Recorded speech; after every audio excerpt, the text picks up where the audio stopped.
Ryu's duffel sack has come to stay as a symbol of his journey as an eternal challenger, wandering the globe, looking for a stronger opponent to, improve himself. So he barely remains in the city for long, as he has to keep moving. How does he keep up with his expenses? He got no shoes, no pockets, no wallet. I mean, is there more to his duffel sack than meets the eye? No doubt Ryu is a man on a mission, and it is at this point we share the same vision. Because I am on a mission to provide you an A to Z guide about Ryu, so you could help him carry on his dreams.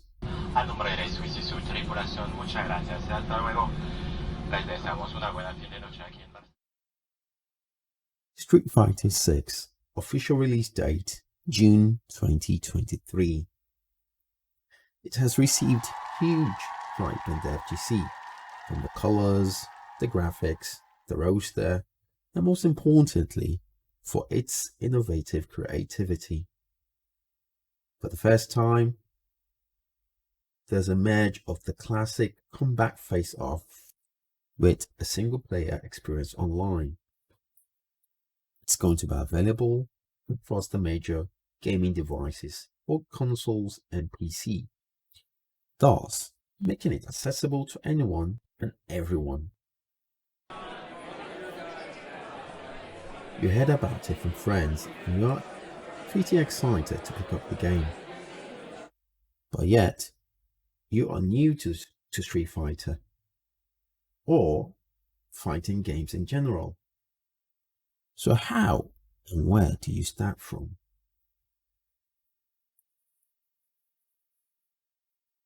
First thing you need to do before purchasing the game is actually decide what device suits you best. Factors like budget, space, and ease of convenience do play a role in shaping the thought process. Consoles in general are pretty straightforward. Download the game, plug and play. PC, on the other hand, needs a little attention. If you have a friend that is already in the game, my recommendation is to use his config as a benchmark. If you're starting from scratch, then your best bet is to look up on Steam's website to understand the minimum and recommended requirements for your PC configuration. This will save you a lot of trouble. Another set of important information that you need to take into heart or need to bear in mind are the external components that do connect to your hardware. Top of the list is your gaming monitor. You need to invest in a monitor that has a refresh rate of 120 Hz or higher. Next on the list is your internet speed. And when I mean internet speed, is your upload speed. The more upload speed you have, the better. The idea behind this is when you generate inputs, it uploads it across the globe to your opponent's screen. So the faster upload you can generate, the better. And next, of course, without explaining why you need to play wired, I would recommend to use a Cat6 cable, because Cat6 seems to be a faster cable in terms of data processing. In the FGC community, we have three main streams of game controllers to select from: Hitbox, fighting sticks, and the traditional 8-way directional D-pads. D-pads do come in two forms, wired and wireless. What I mean by wired is these are D-pads that by default were manufactured with a cable already built in it, meaning they were manufactured with an inbuilt cable. The cable is not detachable and it's not replaceable. Wireless controllers, on the other hand, rely on Bluetooth technology. They do have flexibility to be connected with a USB cable that automatically gives it a wired appeal. But I do strongly recommend you to always play wireless if your D-pad is a wireless controller. The main reason is the manufacturer's design intent for a wireless controller is that it should be used wireless. In addition, when you play using the USB cable connected to your wireless controller, over time, the USB cable loses its grip, and this contributes to input loss, adding up to input lag. I'm not here to defend which controller is the best, nor am I going to present the pros and cons of each controller. I will say this though, the key criteria here is to select that which is comfortable to you, and of course you have budget for. I am aware there is an ongoing debate about hitbox and the frame advantages it gives players that uses them, but I think, and I still believe, that the controller or success is actually dependent on the one who wields the controller and not really the controller itself. Having a good enough knowledge about the game mechanics is very crucial towards you actually enjoying playing the game. In Street Fighter 6, we have been introduced to what they call the drive system, which basically is a set of tools given to you at the beginning of each round that allows you to be offensive, let me put it that way. And I'll be honest, I only played Street Fighter 6 for a maximum of 2 hours, or let's say 3 hours. So I'm not going to claim full knowledge about the game mechanics. However, though, having read what each drive system has to offer, I cannot believe, or should I say, I do believe that these are Street Fighter 5 battle mechanics carried over into Street Fighter 6 and reintroduced with a more offensive and aggressive flavor. So we have drive impact, which technically seems to me is a focus attack. We have drive parry, we have drive rush. The drive rush again seems to me to be a forward dash, but it can be linked into combos, giving you the edge to keep mounting pressure. We have override, which seems to be an EX move. We have the drive reversal, and we have the drive parry. So Street Fighter 6 seems to be a game that will offer more aggression, or in lighter words, be very offensive. So the bottom line is you need to invest time in getting yourself in tuned with the game system, the battle mechanics, understanding clearly what the drive gauges have to offer, understanding the reward and the cost associated with each drive gauge or drive system, because in reality, all this will add up to your experience and will also add up to you loving the game or otherwise. You have to digest the truth about Ryu and let it sink in.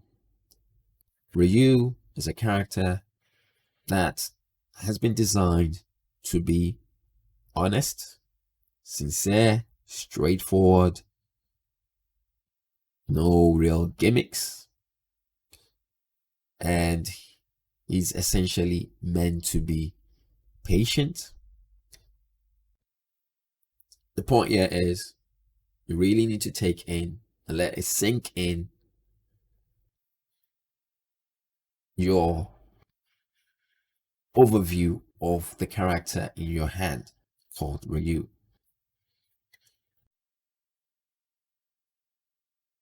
Well, I'm supposed to talk about Ryu's movement, normals, but I haven't played Street Fighter 6, so I'm going to skip that part and we're just going to talk about his moves.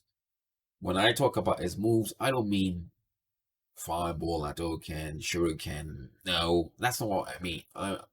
I'm trying to look at it as someone who's completely new to the game, picks up Ryu, wants to have fun with Ryu, but doesn't know how to execute the moves. So Ryu has 4 main moves: the Fireball, the Dragon Punch, the Hurricane Kick, and the Donkey Kick. And every one of these moves has down forward input. Down forward input is the bread and butter input for Ryu, period. Now, how do you execute it is where you need to study. You have to imagine with me, yeah? So imagine you have a game controller in your hand. To do the down forward input, you need to first of all put your finger or your thumb on the down button and then slide your finger upwards to the forward button, and at the same time pressing the punch button to release the Hadouken, to release the Fireball. So the Fireball input is down forward punch. The Hurricane input, Hurricane Kick, is down back kick. And the Donkey Kick is back down forward kick. So you can see Ryu's bread and butter input always have the down forward. Now for the Dragon Punch, again down forward, right? But this time start with forward. So you put your thumb on the forward button, slide downwards to down, and then slide down forward like you do your Fireball input. So the Dragon Kick, the Dragon Punch input is forward, down, forward. So to do that, you first of all put your thumb on the forward button, the forward button, slide it downwards, and then slide it upwards again. You have to do it a bit faster. You have to execute the input a bit. You have to do it. You have to be a bit fast while executing the input. Although Capcom has made button inputs very lenient. We have options of, bot assisted inputs, just to ensure that people can really get onto the game wagon and enjoy themselves while playing the game.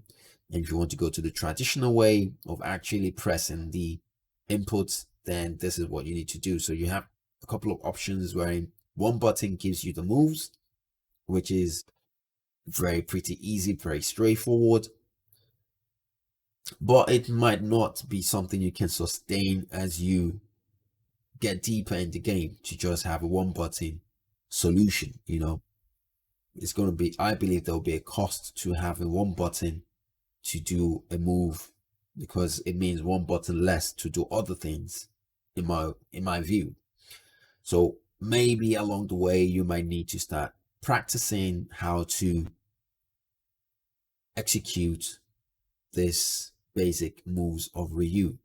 So going back to Dragon Punch, you put your thumb on forward, slide it downwards, and then from down you slide it upwards again back to forward. So it's going to be a very quick movement. You press your punch button at the end of it and you should have a Dragon Punch output. This you need to do consistently, practice until you get a good grip to be connected. Same thing goes for the Hurricane Kick. Hurricane Kick is down automatically, backwards, gives it, put your thumb down, slide backwards and press a kick. I do strongly recommend same concept, just in the reverse always direction. Play wireless. Now for the Donkey Kick, it's a 180-degree movement starting from back. So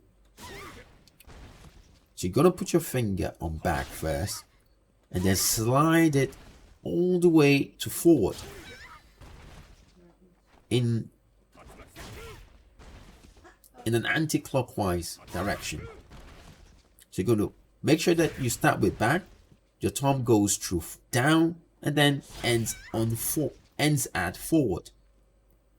So it's going to be a quick semicircular movement, 180 degrees as we say, with a kick, but again sliding through.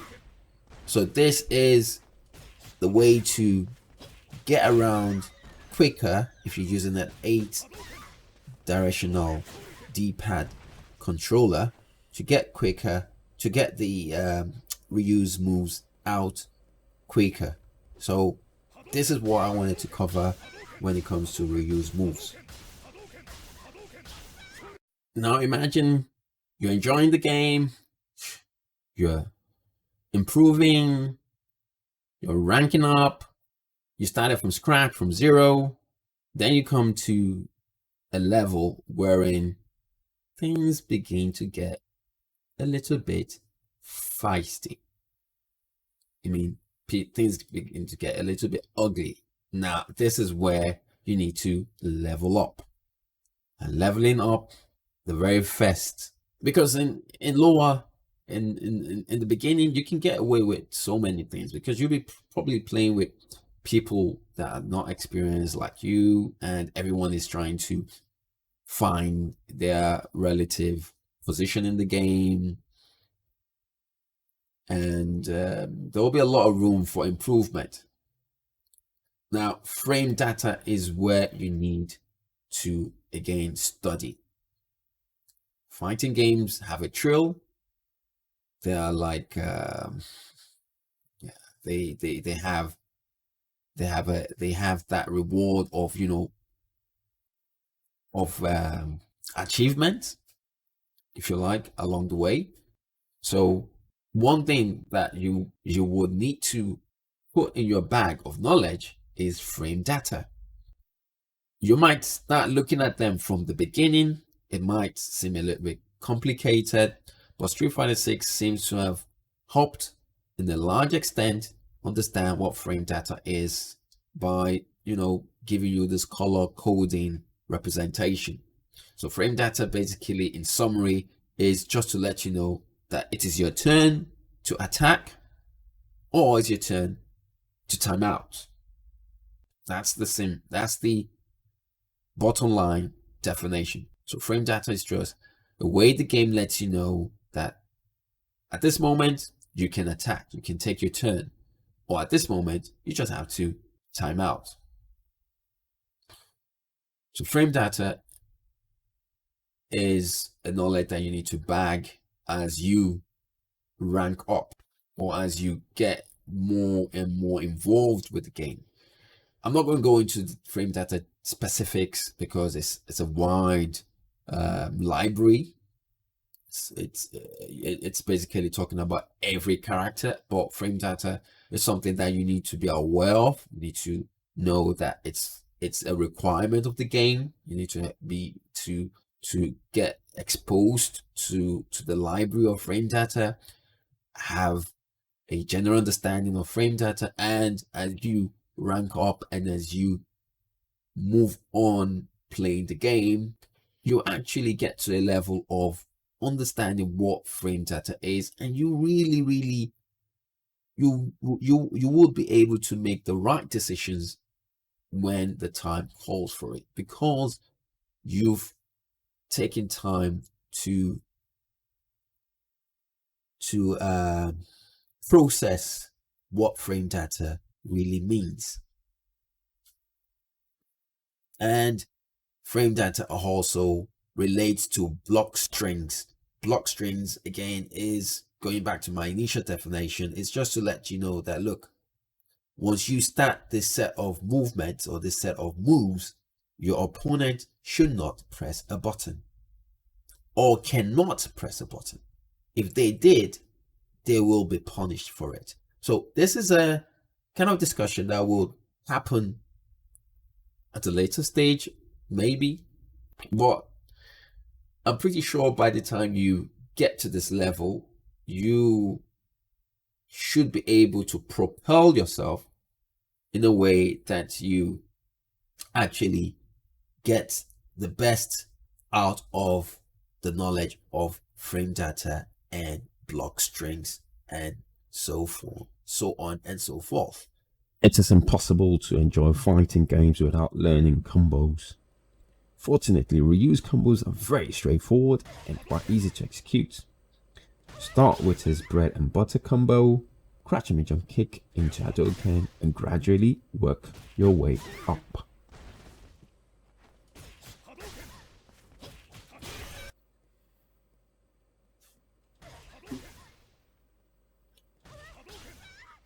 Laban refers to the process of simulating a specific situation you experience in a fight, with the objective of finding the optimal response to such situation. Whereas training is basically practicing your moves repeatedly to form muscle memory.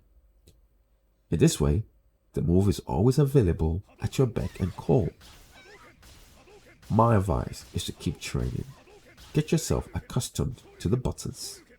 When you feel you have improved, then continue training again by playing against the CPU in training mode. Select the difficulty level of the CPU appropriate to your level.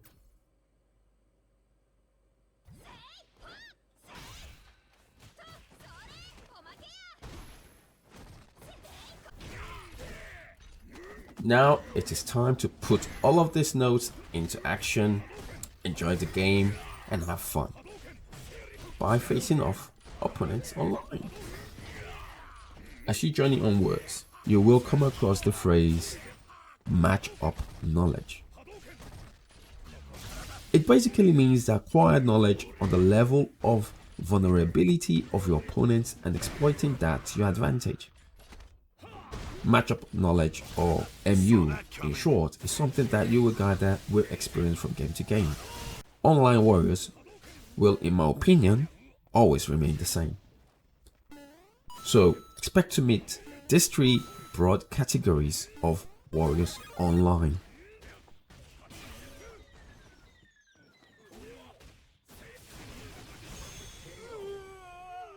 The first on the list, the traditionalist. These warriors rely on jumping attacks as a key fighting strategy. Following them are those I call the pokerists, or in clear English, the Pokeman. These are players with sound understanding of their character's poking range, so they poke you to death, throwing normals and heavy buttons your way. Occasionally, they do sneak in a jumping attack. Last on the list are the solid fist. These are high level players. They rarely jump, all round grounded and very optimal with their punishes. In order to sustain victories against each class, here are my recommendations. For the traditionalist, you basically have to exercise patience, wait for them to jump and punish accordingly. This group of players are not keen to block or defend, so you know what to do. As for the Pokemon, space control is key. Keep your safe distance and throw Fireball to force them to change strategy by jumping at you more than usual, thus making their game plan predictable. Finally, for Solid Fists, this is a bit complicated. It is more of a case-by-case adaptation, but in general, you have to fight up close. Again, exercise patience and employ the power of nothingness. The power of nothingness means you do nothing by just standing to observe. Alright guys, thanks for making it this far. I hope the guide is really beneficial. And just to let you know that this video is actually my mission statement towards achieving 1 million subs with Ryu. So please do subscribe, hit that like button, share. Let's keep in touch, and I'll see you in the next one.